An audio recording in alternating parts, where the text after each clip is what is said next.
If his numbers don't take a hit, his opponents should be very, very nervous, too.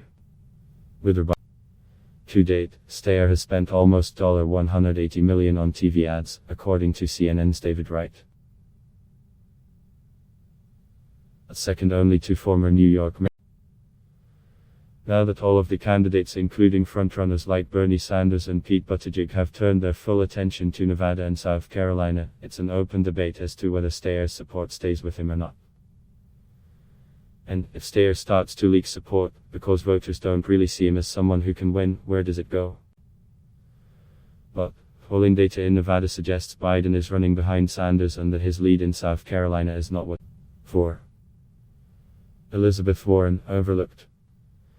The Massachusetts senator is a bit of a forgotten candidate these days, following a third, and she's holding on to third in new Nevada polling, above both former South Bend, Indiana, Mayor Pete Buttigieg and Minnesota Sen. Amy Klobuchar. While there's still 6 days before Nevada votes, a third-place finish there, coupled with her latest fundraising numbers, should allow her to stay in the race through South Carolina and the Super Tuesday states on March 3.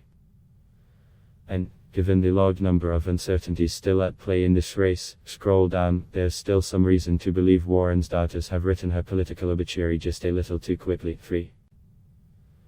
The Bloomberg Oppo. Know how you can tell that former New York Mayor Michael Bloomberg's Democratic primary opponents are starting to get very worried. A whole lot of opposition research is emerging about past things he has said and done that might not sit well with voters.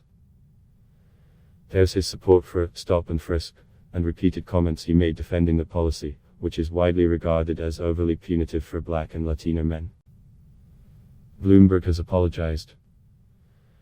There's his support for redlining, a deeply biased policy that led banks not to make mortgage loans in low-income, heavily minority areas. There's the many crude and sexist remarks allegedly attributed to Bloomberg during his years building his business. And there will be more. Lots more.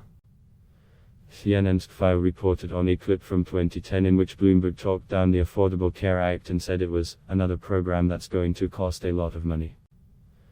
Some of these quotes and stances are things Bloomberg had already had to deal with during his 3 successful runs for mayor. Other are new, dredged up by the top-notch reporters and opposition researchers covering a presidential campaign. But, either way, it remains to be seen whether this spate of negative news stories slows the momentum that Bloomberg's massive ad spending has created. If his numbers don't take a hit, his opponents should be very, very nervous, too. Biden.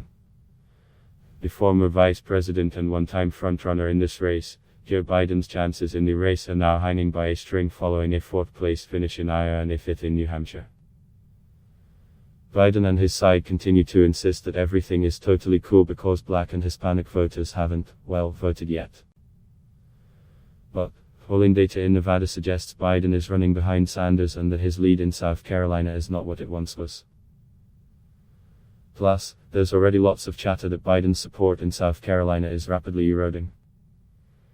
The question for Biden over the 6 days before Nevada and the 13 days before South Carolina is whether he can somehow bend the storyline from "he's done for" to "there's still a long way to go."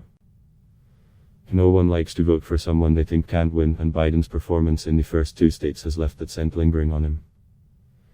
A strong second in Nevada might help, but if he drops to third or worse in the Silver State caucuses, that will likely doom him even in his longtime South Carolina firewall. 1. Bernie, the frontrunner, the Vermont Democratic Socialist, won the popular vote in Iowa, while narrowly losing out to Buttigieg among delegates, and claimed victory in the New Hampshire primary. Plus, per above, polling suggests he is the favorite going into Nevada next weekend.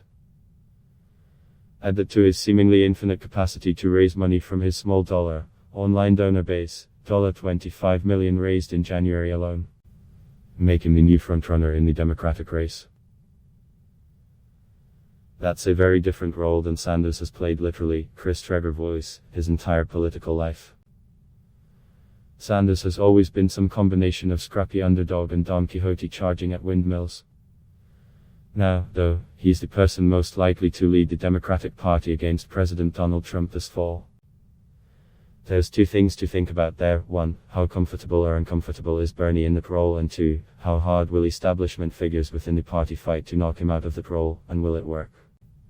Does he sink or swim?